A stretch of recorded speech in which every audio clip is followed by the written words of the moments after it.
Atletico বিলবাওয়ের সাথে নিকো উইলিয়ামসের সুখের সংসারে দুঃখ হয়ে এলো বার্সেলোনার সমর্থকেরা। খবরের পাতায় ভিন্নভাবে নিজেদের উপস্থিতি জানান দিয়েছে কাতালান ক্লাবটির ভক্তরা। না পাওয়ার দুঃখ বেদনা জেগে বসেছে বার্সার সমর্থকদের মধ্যে। হারানোর কষ্ট বলে যদি কিছু থাকে তাহলে সেটিও ছুঁয়ে গেছে কাতালান ক্লাব অনুরাগীদের।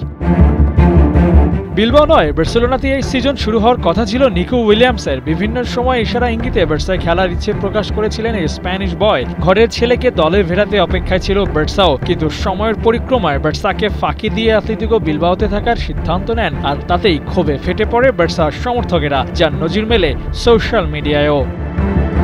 ঠিক 5 দিন আগেও নিকোর ইনস্টাগ্রাম হ্যান্ডেলে ফলোয়ার্স সংখ্যা ছিল 64 লাখ, মানে 6.4 মিলিয়ন, কিন্তু তা এখন নেমে এসেছে 60 লাখে। এই 4 লাখ ফলোয়ার্স কমেছে মাত্র 5 দিনে। বার্সা সমর্থকদের একাংশ ইন্টেনশনালি নিকো উইলিয়ামসকে আনফলো করছে, কারণ আশা দেখিও শেষ মুহূর্তে বার্সার সাথে চুক্তি না করায় ক্লাবটির সমর্থকেরা খেপেছে তার উপর। বিভিন্ন সময় সোশ্যাল মিডিয়ায় ক্ষোভ ছাড়লেও এবার আনফলো করার মিশনে নেমেছে তারা। এই মিশনে বার্সার সমর্থকেরা বেশ সফলও বলা চলে। ঘরের ছেলেকে দলে ফেরাতে না পেরে বার্সার কিছুটা আক্ষেপ থাকারও কথা। তবে এখন কাতালান ক্লাবটি যে ফর্মে আছে তাতে নিকো উইলিয়ামসের মতো তারকা যোগ দিলে তাতে শক্তি আরও বাড়ত। উইলিয়ামসকে সঙ্গে নিয়ে লামিন ইয়ামাল দারুণ জুটিও করতে পারতেন, কিন্তু শেষ পর্যন্ত তার হয়ে ওঠেনি।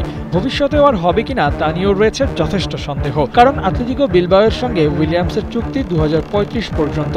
এর আগে ওকে কিনতে হলে বর্তমান ক্লাবকে দিতে হবে বড় অঙ্কের লিজ ক্লোজ। দীর্ঘমেয়াদী পরিকল্পনা ছেড়ে বার্সায় কখনো ঠাঁই নেন কিনা, অথবা ওর পেছনে পয়সা খরচ করতে ভবিষ্যতে বার্সার মতো জায়ান্ট ক্লাবগুলো রাজি হয় কিনা, বা উইলিয়ামসের পারফরম্যান্সের সেই ধারা বজায় রাখতে পারেন কিনা, সেটাই এখন দেখার বিষয়। আবু নাইম, ৭১।